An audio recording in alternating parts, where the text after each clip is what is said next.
والتين والزيتون وطور سينين وهذا البلد الأمين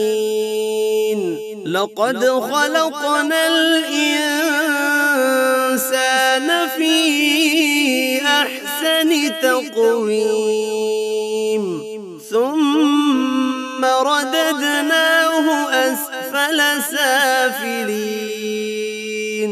إلا الذين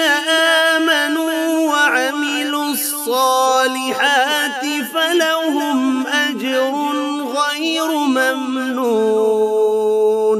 فما يكذبك بعد بالدين أليس الله بأحكم الحاكمين